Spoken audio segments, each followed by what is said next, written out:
Hola, hola, bienvenidos a Big Left. Bueno, tuve que entrar, estaba afuera con el viento, el viento no permite estar afuera, es muy bonito el paisaje, me siento bien afuera, pero no se puede. Eh, Tengo que seguir con lo que estaba leyendo. Eh, Hablé de las meditaciones, distintos tipos de meditación, y hay una oración final al Dios fugitivo, porque el Dios fugitivo que se esconde, un Dios vulnerable, un Dios débil, fugitivo, se esconde. Ese Jesús que murió en la cruz, que podría haberle dicho, a ver, él mismo dijo, podría traer una legión de ángeles y liquidar a todos estos gallos, a los captores, a los que lo fueron a aprehender, a los que lo juzgaron en forma injusta, a los que lo ejecutaban, él podría haberlos liquidado, pero no. Es la vocación del anonadamiento de Cristo. O sea, Dios se anonada hasta sufrir nuestro sufrimiento, pero en forma extrema. Somos peregrinos del misterio viviente. Esta es la oración final, el misterio viviente. Gloria a ti, Jesús Cristo. Tú te anonadaste dejando tu condición de Dios, te hiciste humano y siendo hombre, te entregaste a una muerte de esclavo. Tú estás dentro de mí, insignificante pecador.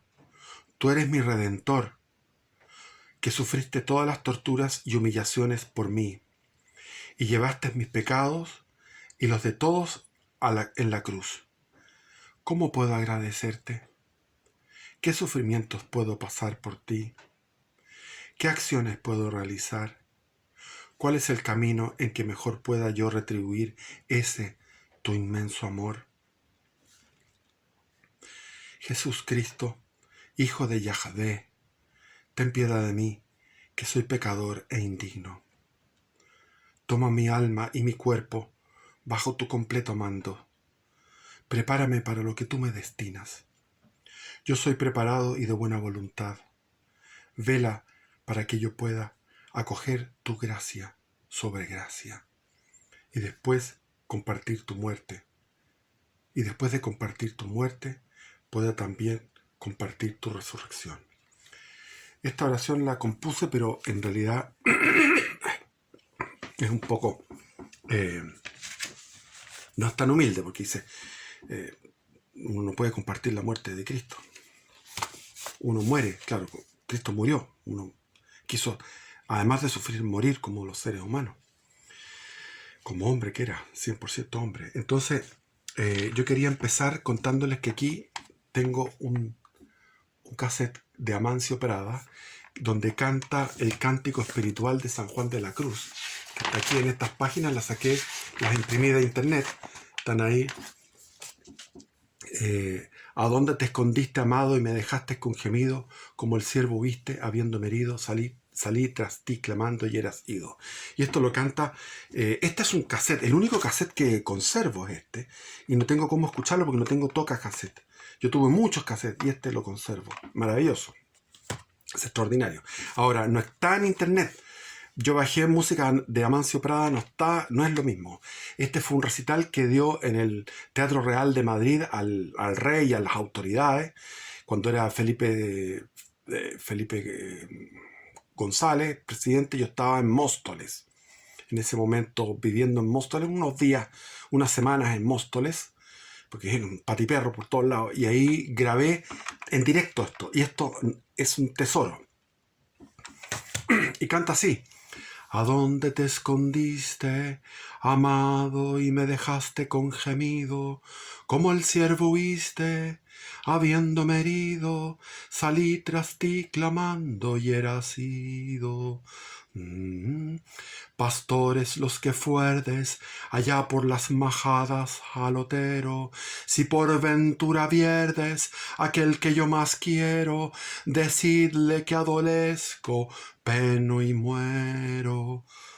Buscando mis amores, iré por estos montes y riberas, ni cogeré las flores, ni temeré las fieras, y pasaré los fuertes y fronteras. Bueno, ya se me olvidó la melodía. pero como le digo, es muy lindo. Y también cantaba la de Blas Otero. Ya que me puse a cantar, voy a terminar de cantar. Si he perdido la vida, el tiempo, todo lo que tiré como un anillo al agua. Si he perdido la voz en la maleza, me queda la palabra. Si he sufrido la sed, el hambre, todo lo que era mío y resultó ser nada. Si he cegado las sombras en silencio, me queda la palabra. Si abrí los labios para ver el rostro puro y terrible de mi patria, si abrí los labios hasta desgarrármelos, me queda la palabra. Ese es Blas Otero. ¿Qué nos queda? La palabra. Nos queda la palabra. Solo la palabra. Entonces, San Juan de la Cruz estaba preso. Él, de familia noble, pero el padre era noble. El señor Yepes se enamoró de Catalina. Catalina no era tan noble, entonces le hicieron la cruz. La familia lo desterró y perdió posibilidades de herencia y cosas así. Y el papá murió a los 6 años y él quedó, la señora Catalina quedó con los Catalina Izquierdo era, quedó con los hijos totalmente abandonada. Fue a pedir ayuda a los familiares, llegó un familiar, los despreció, el otro familiar también, hasta que llegó uno que acogió a Juan de la Cruz y lo maltrató. Juan ocultaba eso, etcétera. Una historia de puro sufrimiento. Juan era raquítico porque pasó mucha hambre, era flaco, chico, no tenía ninguna, no era muy imponente, y sin embargo llegó a ser rector de la Universidad de Alcalá a temprana edad. En la Universidad de Alcalá era regida por él, y después abandonó eso y se fue con Santa Teresa de Ávila a reformar, primero a ser confesor de las monjitas carmelitas y después a reformar el Carmelo de los calzados, que andaban andaban con calzado, andaban con zapatos o con, qué sé yo, con sandalias, a descalzos, o sea, sin nada. Y él caminaba por toda... los dos, Santa Teresa de Ávila y San Juan de la Cruz, caminaban por Castilla, a través de toda Castilla, para recorrer los distintos conventos que se iban fundando, monasterios que se iban fundando. Llegaban los novicios, las novicias, y comenzó todo esto, y hubo una pugna, una lucha con los poderes eclesiásticos, con los antiguos que no querían la reforma, volver a la reforma primitiva, a la norma primitiva de lo que eran los carmelitas, que era muy austera, y querían seguir en el relajo con las visitas al locutorio. Llegaban las visitas y se daban buenos almuerzos y cosas así, y había desigualdades, había unos que tenían mejor nivel que otros. Entonces todo eso fue reformado, pero para reformarlo pasó por una cárcel, en la cárcel en Toledo, que la cárcel eclesiástica era peor que la cárcel civil. La cárcel eclesiástica era durísima, era a pan y agua. Estuvo ahí 9 meses, sin baño, o sea, hediondo, muy hedionda la cárcel.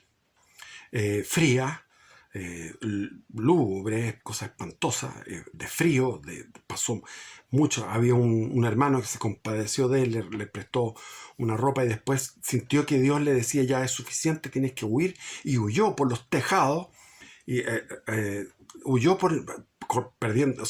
corriendo peligro su vida por arriba de los tejados en Toledo, una cuestión cinematográfica. Entonces ahí escribió en esa época, en ese momento, el cántico espiritual, que es un cántico lleno de luz, de amor, de belleza. Entonces, para poder entender esto, ¿a dónde te escondiste, amado, y me dejaste con gemido? Como el siervo huiste. O sea, dice que Dios es un siervo, es vulnerable. Habiéndome herido, salí tras ti clamando y eras ido. Pastores los que fuerdes allá por las majadas al otero, si por ventura vierdes aquel que yo más quiero, decidle que adolezco, peno y muero. buscando mis amores, iré por esos montes y riberas, ni cogeré las flores, ni temeré las fieras, y pasaré los fuertes y fronteras. Todo eso tiene significado, y él lo comenta. Él comenta su poesía, que es como el cántico, este cántico espiritual es como el cantar de los cantares. La esposa es el alma. Siempre somos femeninos en nuestra relación con Dios. Entonces ahí el esposo y la esposa. Vuélvete, paloma, que al ciervo vulnerado por el otero asoma, al aire de tu vuelo y fresco toma. Mi amado, las montañas, los valles solitarios, nemorosos, las ínsulas extrañas, los ríos amorosos, el silbo de los aires amorosos, etcétera, etcétera. Entréme donde no supe, en amores inflamada, dice el alma. ¿Cómo podemos tener un acercamiento a este cántico? A través de una análisis que hay muchos análisis, y este análisis a mí me gusta. La atención amorosa. La atención amorosa no es la atención que habla el budismo zen, que es una atención plena, pero que es la misma atención que hablaban los araucanos, que era la atención del koná, del guerrero, lo que hacen los japoneses, estar atento en las artes marciales, la atención. Es una atención fría. No, aquí es una atención amorosa y sosegada en que tú estás quieto, puedes estar sentado, puedes estar incluso acostado, puedes estar de rodillas, puedes estar de bruces, boca abajo en el piso. En cualquier posición que tú tengas, vas a estar quieto. Y la quietud te va... el trabajo es de atención. Y esa atención amorosa también le llama advertencia sencilla, noticia amorosa, advertencia amorosa. Son los distintos sinónimos de esta misma realidad. ¿Qué es lo que es? Es una atención amorosa a una presencia. Dios no es una idea, es una presencia. ¿Cómo poder llegar a esa presencia? Primero tomando conciencia de esa presencia. No fantaseando, no imaginando, sino que en esa atención hay un silencio. Y en ese silencio hay una cosa contraria al silencio, porque el silencio no hay nada, pero el silencio es una escucha. ¿Qué voy a escuchar? Los orientales los hindúes hablan del om, el sonido om, que hay un sonido en el fondo, en lo más profundo, cuando tú te tapas los oídos, aquí esto, te tapas ahí, cierras los ojos y escucha. Es un ejercicio yoga.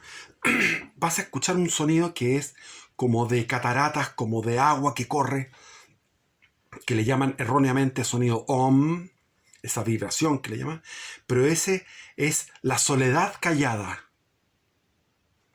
La soledad callada. El ruido amoroso. Entonces, hay algo que escuchar. Primero eso, que es como como algo que está en la base del ser. Pero hay algo más allá. Nosotros vamos más allá que los orientales. Los orientales se quedan ahí, como para poder disolverse en ese murmullo de aguas interior, en ese vibracional om. No, nosotros vamos más allá, porque es encontrarse con un tú con mayúsculo, con un otro, con un alguien. Y ese alguien habla, tiene emociones en el corazón a través de la oración contemplativa. La atención es el más alto grado de la oración. A veces uno puede estar así y dice, estoy perdiendo el tiempo, esto no sirve para nada. Es porque no está atento. Está ahí tratando de orar, tratando de meditar, pero no está atento. ¿Atento a qué? Atento al misterio de Dios. ¿Pero qué es eso? El misterio de Dios. Solamente se puede encontrar a Dios a través de la clave del amor, dice San Juan de la Cruz. Pon amor. Donde no hay amor, pon amor. Y encontrarás amor.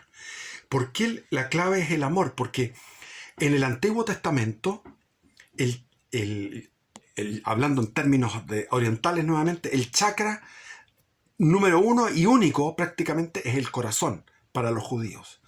Y Jesús recoge esto porque él es un rabino judío, es un rabino y después es sumo sacerdote, y él habla del corazón.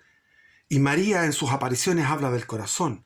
Y la prédica de los miles y miles de santos a través de estos 2000 años que han comentado los evangelios y las escrituras, esos miles de santos hablan del corazón.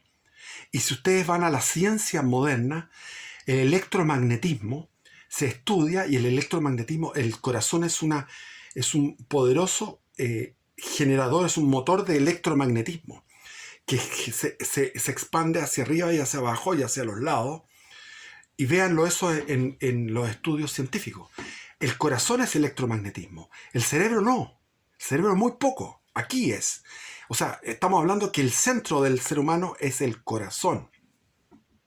Y yo dejé el Kriya Yoga porque el Kriya Yoga trabaja con la Kundalini, que es una serpiente, ojo, muy peligroso la serpiente. La serpiente va subiendo por la médula espinal y llega al ojo espiritual. ¿Y qué pasa en eso? Que pasan de largo por el corazón.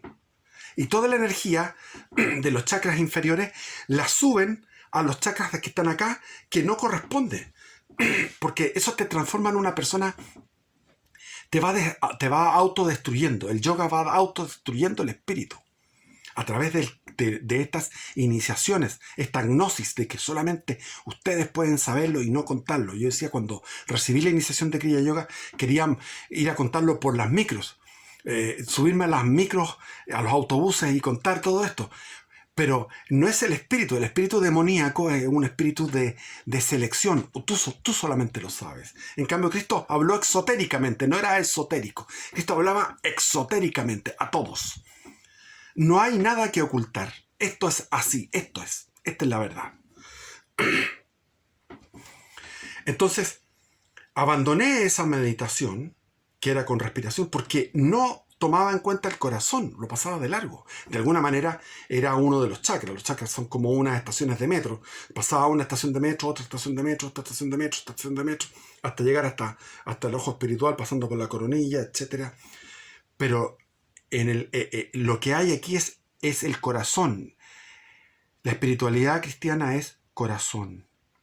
Así los ortodoxos era el corazón. Los ortodoxos que estaban unidos a los católicos. El misterio de Dios es por amor. Entonces,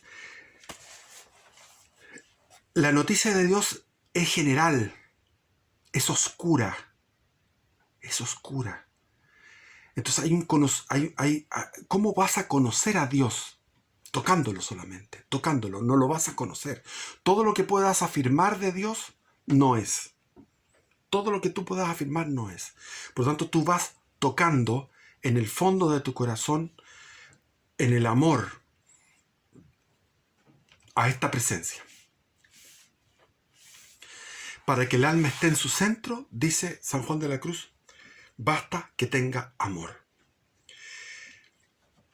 El equilibrio no viene del acopio de ideas, del sumo saber, ni del estoicismo, sino del amor. Lo mismo que decía San Ignacio de Loyola en el mismo siglo XVI, este gran santo, decía, no el mucho saber harta y satisface al alma, sino el sentir y gustar las cosas interiormente o íntimamente. No el mucho saber harta y satisface al alma, sino el sentir y gustar las cosas íntimamente. Lo sustantivo es el amor, y el amor no como un adjetivo, sino como sustantivo. Vivir la presencia de Dios tiene un carácter amoroso, netamente amoroso. La noticia general de Dios es una experiencia holística, llamemos ahora con el lenguaje actual, con H, holística, totalizante. Es un encuentro con la totalidad de Dios. ¿Cómo yo voy a encontrarme tocando apenas, medio ciego, con una manito cada vez más pequeña ahí dentro de mi corazón? ¿Cómo va a ser eso? porque está más allá de todo discurso, de toda palabra. La palabra, uno puede, Santo Tomás de Aquino expuso, ahí tengo la Suma Teológica, expuso un montón de ideas y habló sobre teodicea, de cómo es Dios y qué es lo que no es, qué es lo que es, bla, bla, bla, un montón de libros escritos en papel, Biblia. Uno abre cualquiera de los libros de la Suma Teológica o la Suma contra los Gentiles y uno abre y lee cualquier página y es de una profundidad filosófica tremenda, abismal. Escribió tanto, predicó tanto y todo, y cuando tuvo el encuentro con nuestro Señor, tuvo un éxtasis donde se encontró con Jesús, y después de eso dijo, todo lo que he escrito es paja. Porque son palabras, son ideas.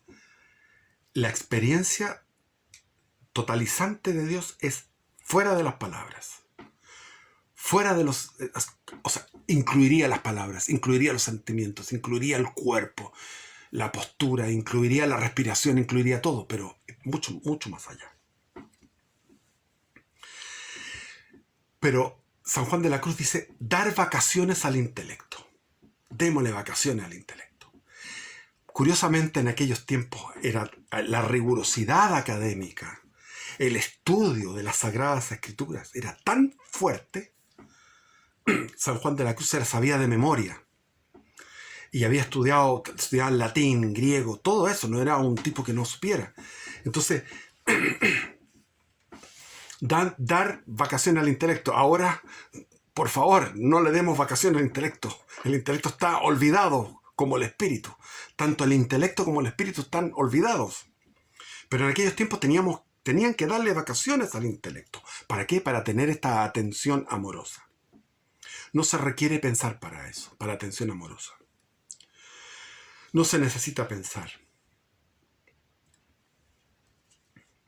Dios es el artista. Tú eres su modelo. Lo único que tienes que hacer es estar en su presencia. La meditación va hacia una fe oscura. No vemos luces. No hay voces. Es un silencio. Y no valen tampoco las seguridades intelectuales. La luz del entendimiento, la luz del intelecto queda oscurecida cuando uno se llega al diálogo con Dios. Tú dices, pero diálogo, si no me responde Dios, está en silencio. De alguna forma le responde. Uno tiene que estar abandonado, confiado, pero de alguna forma Dios responde. Es de un carácter inefable. Como dice San Juan de la Cruz, sin ruido de voces, sin palabras.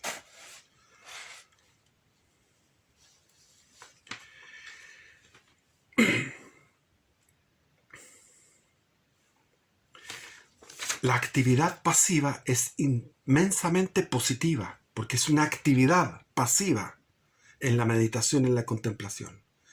Pero adquiere toda la positividad de ese secretismo, que es el no hacer nada, pero estás haciendo la actividad más importante. Hay unos que... no me acuerdo, un santo que había experimentado, entonces decía, hay 3 tipos de trabajo. El nivel de dificultad, el trabajo físico, que es el trabajo físico. El trabajo intelectual es más difícil que el trabajo físico. Y después, sobre el trabajo físico, el trabajo espiritual. Es el más exigente de todos los trabajos. Entonces pareciera que no estás haciendo nada, pero estás haciendo el trabajo más fuerte. ¿Y quién me va a negar que el trabajo intelectual es mucho más exigente que trabajar, por ejemplo, atendiendo de camarero en un restaurante? Es un trabajo intenso. Pero si tú tienes que resolver fórmulas matemáticas y estás haciendo un doctorado en física cuántica, seguro que es más difícil que estar de camarero en un restaurante. Pero si tú estás intentando tocar y que Dios te responda, eso es más duro todavía, es un trabajo más intenso. Dice San Juan que Dios al final te lleve en los brazos como que fueras un bebé. Y ahí habla de la llama de amor viva. Consiste en recibir, recibir, recibir. una receptividad. Recibir como uno recibiría a un huésped en la casa. Hospitalario. En algún momento hospitalario, porque entra la presencia de Dios. Está siempre, pero se manifiesta. Y dejar el protagonismo a Dios. Dejarle a Él. La contemplación es un don. Hay unos que tienen más don para contemplación que otros, así como hay unos que son mejores para arreglar un motor de un auto o hacer un mueble. Son los handyman que le llaman. Tienen brazos fuertes y tienen habilidad manual. Hay otros que tienen habilidad intelectual y son secos para la habilidad intelectual. Yo tengo un amigo, Christian Barken, que es seco. El tipo, habilidad intelectual total. Es un intelecto capísimo, Christian Barken. Y en el caso mío, yo tengo habilidad espiritual. No soy intelectual. No soy intelectual. Mi padre era intelectual, mi padre era político, mi hijo es intelectual, mi hijo es político, y yo estoy entre medio de mi padre y mi hijo, de mi hijo mayor. Pero mi vocación era espiritual y negué esa vocación. No es una pasividad, es una actividad que requiere práctica y requiere fidelidad. Sobre todo cuando pensamos que estamos perdiendo el tiempo. Si estamos ahí y no, esto no funciona. Pura cabeza de pescado, mi mente va para acá, va para allá. La mente va para acá, va para allá, no. Cuando estamos, si no sentimos la presencia de Dios, hay que quedarse ahí. Francisco de Asís decía, lo decía y lo practicaba. Él se ponía en oración y quedaba en oración hasta que llegaba a estar en contacto con Dios, en comunión con Dios. Él no podía orar y salir sin sentir esa comunión con Dios. Y Teresa de Ávila, que recorría toda Castilla caminando, recorriendo un convento, otro, que ella le llamaba los negocios no es ganar plata, sino que lo no ocio, tenía mucha actividad. Teresa de Ávila llegaba al Santísimo en una capilla a orar y sentía frialdad de corazón y no sentía que Dios no estaba con ella. Entonces se enojaba, le decía: después de todos estos negocios, todo lo que ando trabajando por ti y tú no me consuelas. Imagínate si yo te negara a ti y no te pescara. Ahí sí que tú entrarías a estrilar. O sea, la relación de un Dios que nos necesita. Un Dios que es vulnerable. Un Dios herido. Un Dios que se hizo hombre porque necesita al hombre. Necesita nuestro amor. Imaginemos, por ejemplo, un tipo que es buen mozo, que es fuerte, que es millonario, que tiene todo en la vida.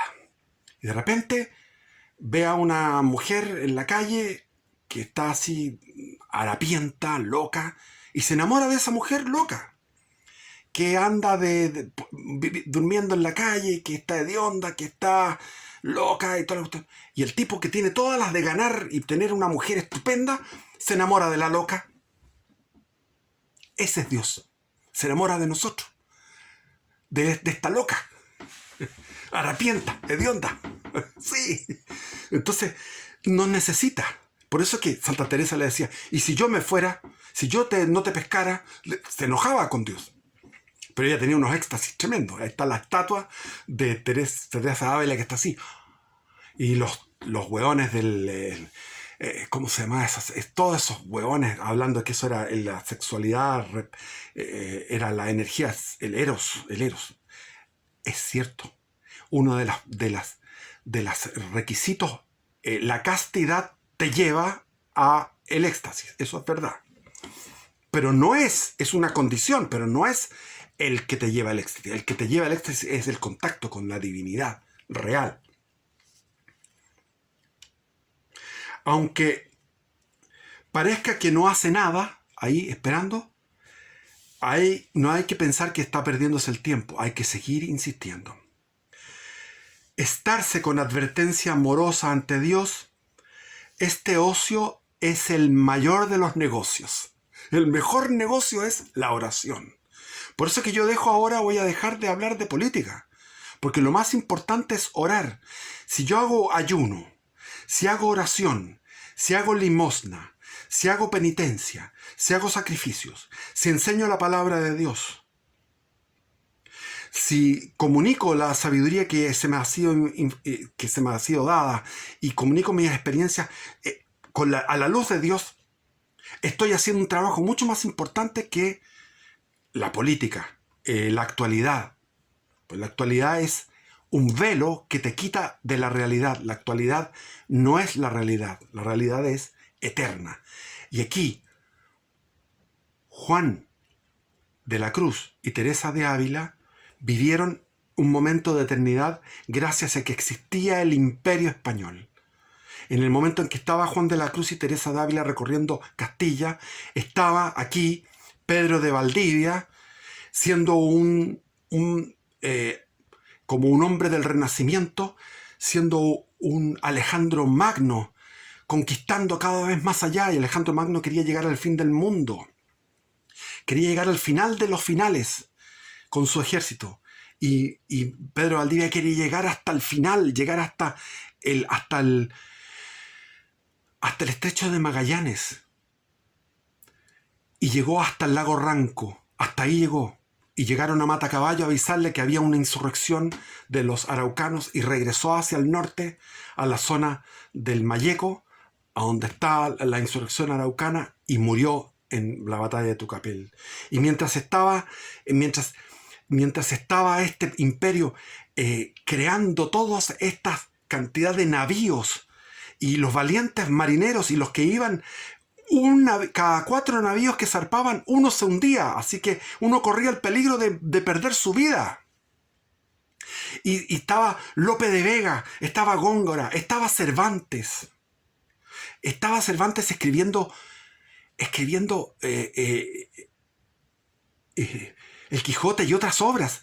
Pero para escribir eso se necesita que haya una infraestructura que es el imperio. Para que existiera esa paz era necesario la infraestructura del imperio. De ese imperio, el imperio más grande de la historia de la humanidad. El más hermoso, el más bueno, el más notable de los imperios. Que produjo, que estaban en esa época los misioneros convirtiendo a millones de indígenas al catolicismo. Entonces, gracias a ese imperio que se dieron estas maravillas en el centro del imperio, en Castilla, en Andalucía, estos seres y otros santos más, que está lleno de santos españoles en el siglo XVI y en otros siglos. Entonces, voy a tener que seguir en otro video y viva Cristo Rey. Viva Cristo Rey, porque se me va a acabar el tiempo.